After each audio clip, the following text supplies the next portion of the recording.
The Scarecrow lives to kill us all.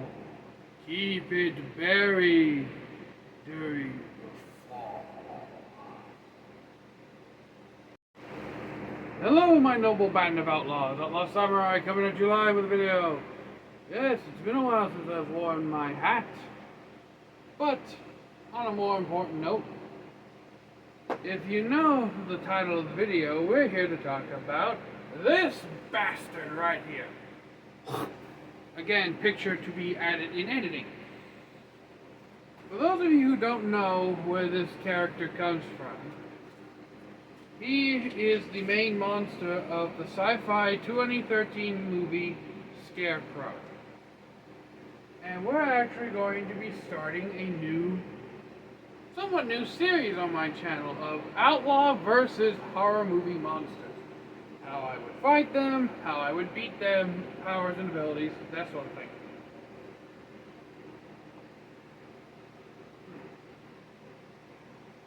For the time being, and these will actually more often than not be scripted to some degree, so I can kind of keep it short. So, the Scarecrow's powers. Photokinesis, meaning that it can control plant life to some extent, mainly its own fibrous body. Superhuman strength, superhuman speed, regenerability. It has regen ability, exceptional hearing, humanoid form, gives it an advantage in combat. Can murder from the ground. Can emerge from the ground, meaning that it can pop up whenever there's dirt around. Drinks human blood to become more powerful. Is impervious to gunfire. Which, you're dealing with a fucking plant monster. What the fuck did you think a gun would work? Insert Jackie Chan meme of, you stupid! Yeah! Not for you. Yes, if you can understand, I've watched a lot of Uncle Roger, okay? Now, its weaknesses cannot pass through solid surfaces, so rocks. We saw that it couldn't pass through like floorboards and drywall in the movie. Only active during the fall season, that's going to come in handy to know. Body made of plants. So yeah, a lot of weaknesses plants have, our Scarecrow may have, or at least they may be able to deter him. Attracted to noise, which is a weakness, which you might be thinking, well, Outlaw, if it's attracted to noise, how is that a weakness? Simple, it can be distracted with noise. Definite weaknesses would be fire, blood, and flesh. And you probably won't, Outlaw, it feeds on flesh. How? Well, mainly blood. But how can that be its weakness? Well, it can be lured into a trap with blood. See, a weakness is not just something like, oh, it can easily be burned with fire, or it can be killed with a spritz of Roundup. It can also be what the thing eats, like trapping in the real world. You load a trap with bait, creature comes walking by, gets its foot, neck, whatever, caught in the trap, boom. And I did say possible weaknesses would be weed killer and a wood chipper. Yes, I did have Friday the 13th, 2009 remake in my mind. If you haven't seen it, watch it. Best weapons to use against this creature, in my opinion, would be garden tools, axe, chainsaw, machetes, or sword, along with torch, flamethrower, or Molotov cocktails. For those of you who don't know what a Molotov cocktail is, you basically take a bottle of whiskey, put a rag in it, pour the whiskey so that turn the bottle upside down so that the whiskey soaks into the rag, light that bitch on fire, throw it, and then it explodes in a fireball, and it's not 1d4 damage either, okay? Any of you D&D nerds and or wizards in the comment section, this is probably the only time you'll be able to say, I cast fireball and not die from 1d4. gasoline to set it on fire. Now, in the movie, we do see that this thing has an aversion to fire, meaning that it avoids it, naturally because it is a plant-based monster. So, fire, explosives, they can be used to either weaken, deter, or possibly kill this thing should there be enough flame or fire present. I would imagine that in order to use fire to kill this thing, a total incineration would need to occur. So you would either need to have that thing burn to complete ash, to where there is nothing left but ash, or you'd need a flash blast so hot that it would probably equate to a military-grade missile going off in your face.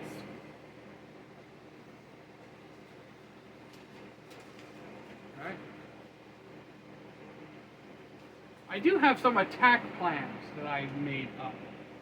Of course, number one would be burn it, as I said before, using fire, explosions, etc., etc. Pyro-based fighting. While it does have an aversion to fire, there is one confirmed way to stop this thing in the movie, and that is, the only way to stop it is to bury it. And they use the term bury it kind of loosely, in my opinion. Bury it in the dirt? Bury it underneath something? Bury it in a tomb? There's a lot of different ways you could say bury it. Second, starve it. As we've seen, the creature feeds on blood. So, in theory, you could starve the creature into submission and or death simply by denying it a chance to feed. Which is similar to how I believe the main character's ancestor captured the thing in the first place. They lured it into the barn and buried it underneath the barn, underneath a whole shit ton of heavy chains and equipment. And again, my fourth plan would be try to rebury it under the barn. Basically lead it back to the barn and rebury it as it was. Number 5 would be to work together with the group in the movie and try all the above. That's kind of more of a spitball thing where we basically throw shit at the wall until something sticks. Explosions may also be a possibility. I'm not good at writing scripts, okay? 7. My 7th plan would be kind of a one-on-one confrontation with this creature. And this is where we get into how I would personally handle this beast, which would be to lure it into a location where it cannot take advantage of its biggest ability, and that is its ability to spring out of anywhere, okay? Leading it to an old rock quarry, a downtown urban area, concrete, brick, rock, asphalt. You see where I'm going with this? Putting it in a position where it can't spring up suddenly from the ground, where it has no choice but to 1v1 me. Okay? And seeing this creature in the movie, it doesn't actually move all that fast. In fact, it's kind of slow, really. Okay? It's slower than that one jock in the back of the class who's always one bad grade away from failing the cut to make the football team. Alright? So in theory, with a good sharp sword, which you know all mine are, you could cut and hack and slash at this thing. Now, its regen would be a bit of a bitch to deal with, but in a 1v1 fight, I'm not really trying to kill it with the sword.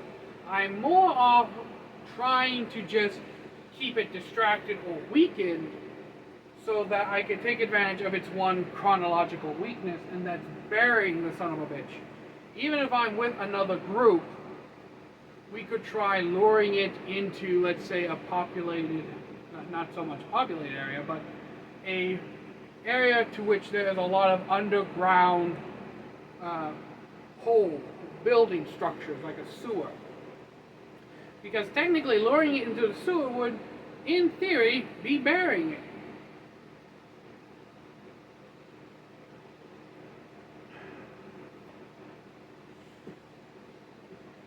Also, while I would be able to slice it up pretty well, the regen ability would allow it to keep coming back. Now, its regen is slow and or spotty at times, especially in the scenes where it has anything to do with fire or chopping this thing up. They ran this thing through a combine, they blew it up multiple times, they set it on fire. Its regen, I want to say, takes maybe a few minutes to about 10 to 15 minutes, give or take, depending on the amount of damage. And if it's just sword wounds, like just cutting its arms off, it shouldn't take that long, maybe a minute or two for it to regenerate. But then again, a minute or two in a battle situation, that's plenty of time to do some lasting damage.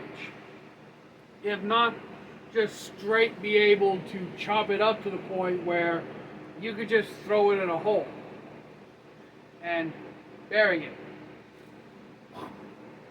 I keep saying bury anticlimactically simply because it just doesn't scream like a cool weakness to have. I know it's not necessarily supposed to be a cool weakness, but come on, if you can beat the monster by just throwing it into a hole and covering it up, does that really sound like a fight?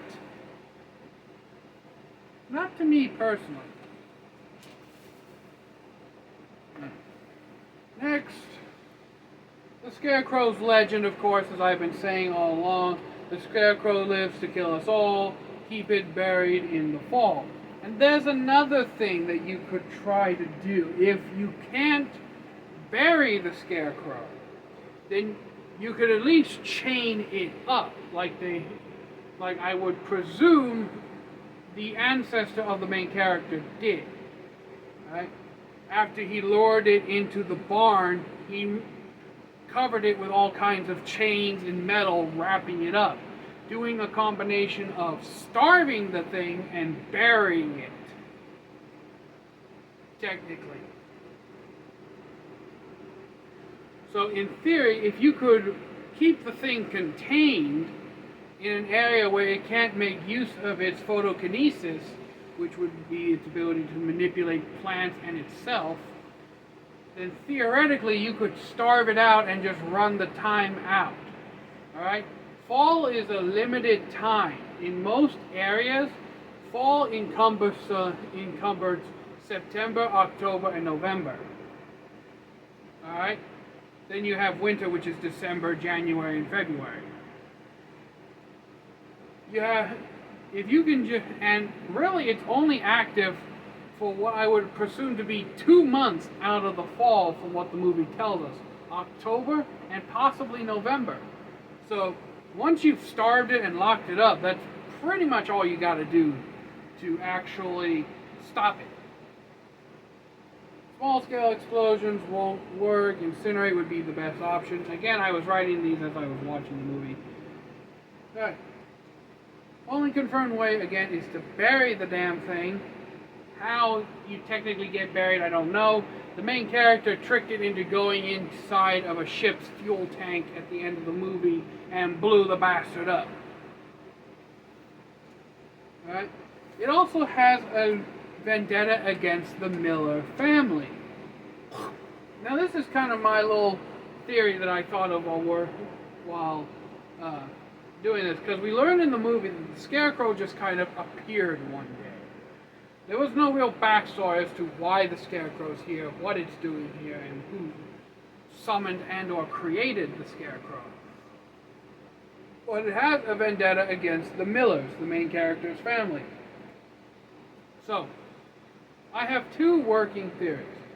One is that the Miller's ancestor, the one who first fought and captured the Scarecrow,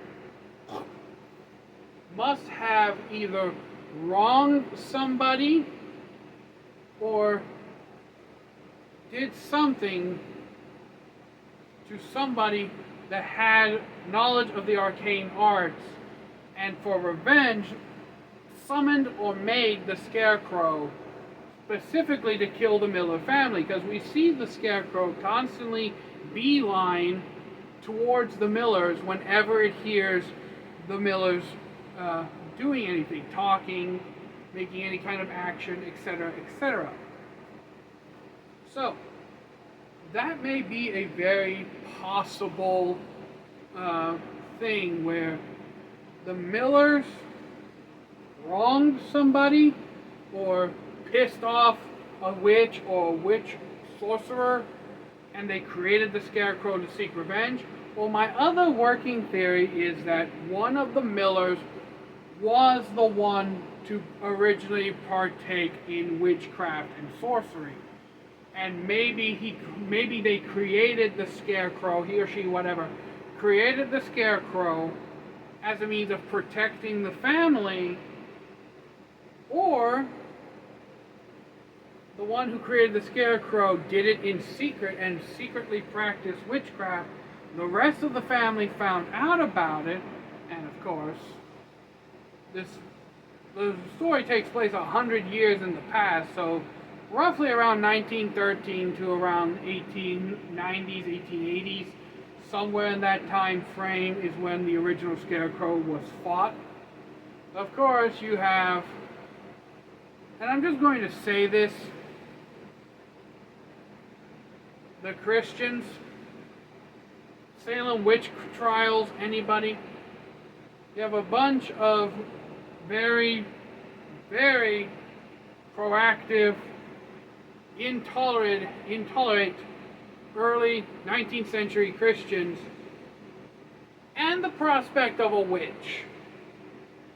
And it doesn't take a rocket science to put two and two together if you just look at the history of the Salem witch trials, where innocent girls who just acted a little out of the ordinary were burned, drowned, and all the above, simply because they said no to a guy who wanted to go on a date with them.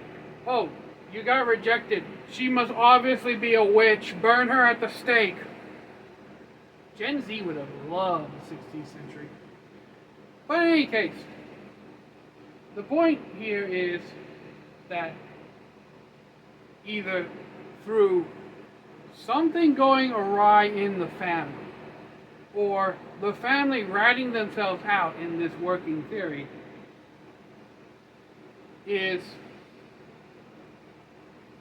that the Scarecrow may have been created as originally a protector of the farm, but then its priority changed to get revenge for its master being outed because of the family's religious beliefs. I don't know. They never explained in the movie. They didn't make any kind of sequel or prequel or anything else. It was a one-off sci-fi movie. But yeah, that's pretty much it for the Scarecrow. Some ideas on how to fight it. How I would personally fight it would be taking the last living Miller and bringing them to a place where I could basically force the Scarecrow into 1v1 competition, fighting the thing, keeping it distracted long enough for the others to prepare some kind of pit, or even maybe dig a pit itself, get some heavy machinery going. Something, because it only takes about 5 to 10 minutes for heavy machinery to dig a fairly deep hole. And even less time if there's already a pre-made hole and all you gotta do is say, let's just say I get this thing to a construction site and we push it into an already dug foundation. We just turn the cement truck on and technically buried.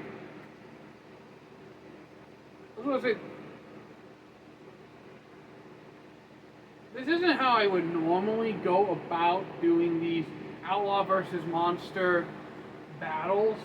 This is more scripted than most. But it did keep me from rambling on for 40 minutes. I actually thought this would be a half-hour thing. It got bumped down to less than 22 minutes.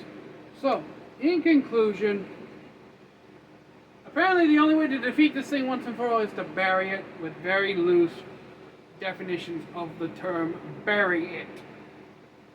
But, hey guys, until next time, my noble band of outlaws, outlaw samurai tells all y'all be crazy rednecks, be safe, use your weapons. I'm out, peace, and let me know in the comments down below if you'd fight this thing or not. I'm out, peace. Hello, my noble band. Damn it. Keep the Scarecrow buried in the pocket.